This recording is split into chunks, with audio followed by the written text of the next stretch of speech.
Hello, coffee beans, and welcome back to Grab Your Brew, the podcast where folklore, history, and the darker corners of human belief collide. Usually while we're drinking coffee and quietly questioning humanity. I'm Leanne. And I'm Jodie. In the last episode, we explored the many different vampire archetypes around the world, from seductive immortals to flying female vampires to spirits possessing corpses, hanging around cremation grounds like the world's worst housemate. But today we're stepping into something even darker. Because in the early 1700s, people in parts of Eastern Europe genuinely believed the dead were rising from their graves. And this wasn't just village gossip. These cases were investigated by the government officials, which means we actually have written reports describing suspected vampire attacks. Yeah, so today we're meeting the original European vampires, the Strigoi, Moroi, and the Upier. And Which trust us, none of these these I can pronounce vampires, correctly. I'm probably not saying them correctly, but yeah, you can trust us when we say that these vampires are not the glamorous ones we see in Hollywood. When people hear the word vampire today, they usually imagine like Dracula, tall, elegant, mysterious. Possibly wearing a cape for no practical reason. I always wondered where the Uh, cape came from. yeah, it's no practical reason, it just looks fabulous. But folklore vampires weren't glamorous, as we covered in our last episode. Imagine opening a grave and finding a body that looks strangely fresh. Bloated, darkened, possibly leaking fluid. Without modern knowledge of decomposition, that would probably look suspicious and a little bit scary. I'd But want to know that's why they the were opening the grave to begin with. I know, but that's the moment where someone in the village would say, "Definitely a vampire." Definitely. In Romania folklore, be- in Romanian folklore, one of these beings was known as the give me a help, Strigoi? Strigoi. Strigoi. I can't do that. We established that last episode. The Strigoi. Reminds me of Stromboli. The Strigoi. Sorry. Talking about corpses, and I'm talking about Stromboli. Strigoi. The Strigoi was believed to return from the grave and harm the living. Sometimes draining blood and sometimes draining life force. And in many stories, and this will be a theme you'll see, they visited their own families first. Terrible. You better not come and suck my blood. This adds a whole new level of family drama. For sure. For sure. Yeah. And if the word sounds familiar, you may have heard it on the TV series The Strain. Good series. Good And in too. that show, Yeah. the vampires are literally called Strigoi. Yeah. Named after factual vampires. This series takes the concept and turns it into something much more extreme, fast, aggressive, and absolutely horrifying. But the name itself comes from the real Romanian folklore. Which means even modern horror TV is still borrowing from the old traditions, just with slightly more nightmare fuel. You guys need to come up with original Yeah. ideas. Seriously, we're running out. Well, we know we've run out because everybody's just doing remakes. Yeah, yeah. Yeah. Now it is the Mario, Moroi. Moroi. Moroi, Yeah. Moroi. So the It is closely related to the look, I forgot the word on it. Strigoi. The Stramboli, the Strigoi. But the Strigoi and the Moroi, I keep wanting to call it a Monroe, Moiri. These two things are a bit confusing, not just because I don't know how to pronounce them, but because the meaning changes depending on which region you're located in. Yeah, I mean, things vary. We've said this in a lot of our deep dives. What we're reading isn't, the only versions, just the ones that we've looked into. So in some Yeah, traditions, they are the spirits of the restless dead. In others, they're living individuals believed to have vampiric abilities. Which sounds suspiciously like the plot to several modern vampire TV shows. why yes, sister, you are correct. Looking at you, the Vampire Diaries. So, Oopa! Sorry. Upier. Upier. See, I'm butchering all of them, guys. I'm so sorry. So across Slavic folklore is brilliant. There's just so much. Yeah. We also encounter the Upier, which is one of the earliest recorded vampire-like beings in Eastern Europe. Descriptions vary by region, but they were generally believed to raise from the grave and prey on the living. Many traits associated with the modern vampires can be traced back to these exact traditions. And if the name does ring a bell, it's because of the Netflix series Hemlock Grove. I don't Netflix think it's on sponsor there us. anymore.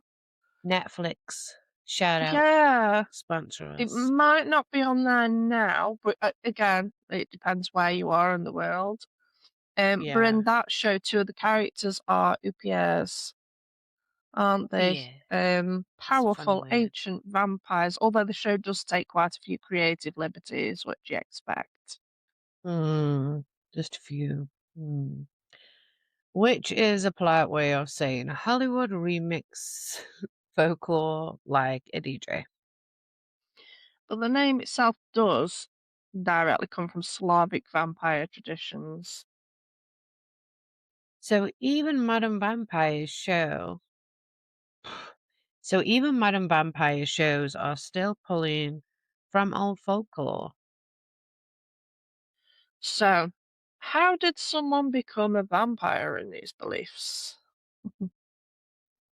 Well, there wasn't a single rule, but in some traditions, people believed vampirism could occur if somebody died violently, was cursed, received improper burial, or experienced some other disturbing circumstances around death.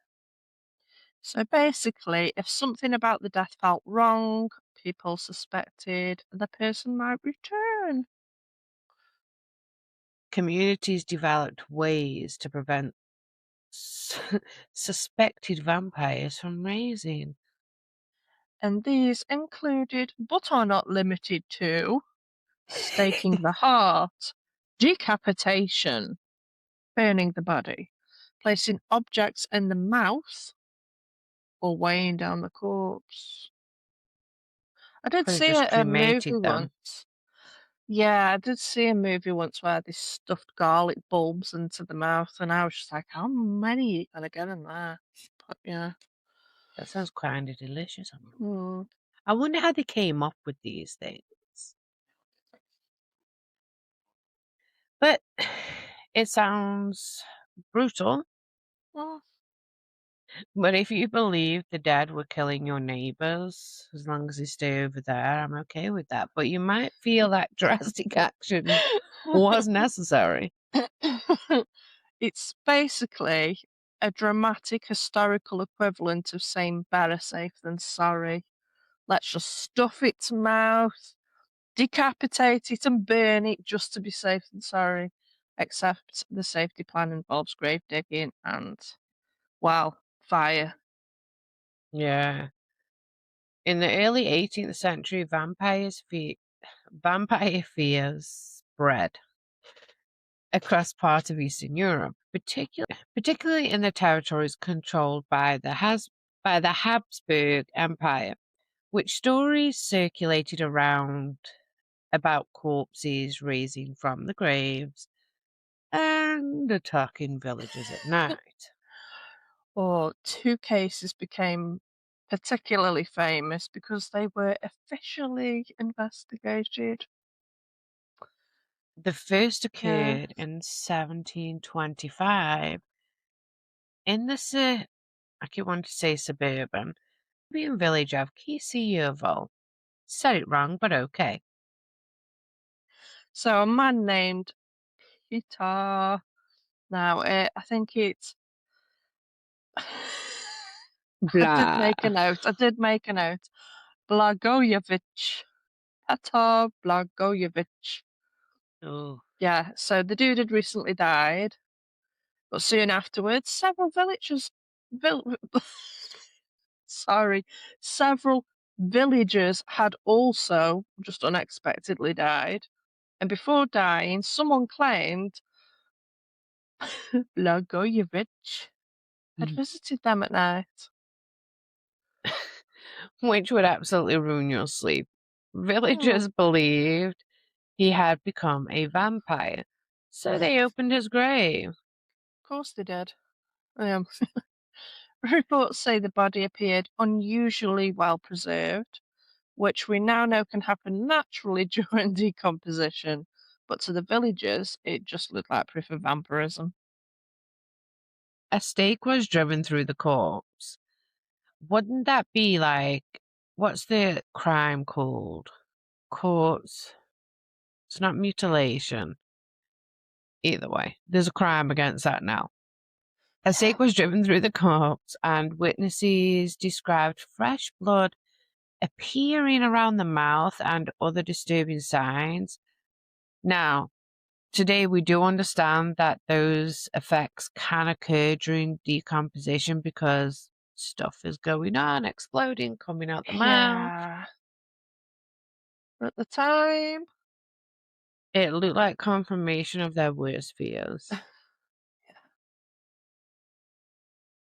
A few years later, another famous case developed around a man named Arnold Paole. parole. Paole. Another one we're probably butchering. Yeah, But we're trying. Parole was a former soldier, sometimes described as a Haiduk, and he died in 1726. And Mm. before his death, he reportedly claimed that he had been attacked by a vampire. Which is not exactly the kind of story that reassures your neighbors. I'd probably do that though, just to fuck with everybody's head if I knew I was dying. To his death, several unexplained illnesses occurred in the village. People began to suspect Paoli had returned as a vampire, so wait for it. His grave was opened. Yeah. But blah, blah, blah. The most famous investigation happened later. 1732, Habsburg officials carried out a formal inquiry into the outbreak of deaths connected with the case. The report from the investigation is called Visum et Repertum. Yeah, And it became one of the most famous vampires documented in history. yeah. I mean, today these stories sound unbelievable, don't they? But just remember, people at the time didn't understand bacteria or viruses. If Mm. several people died suddenly in a small village, they needed an explanation.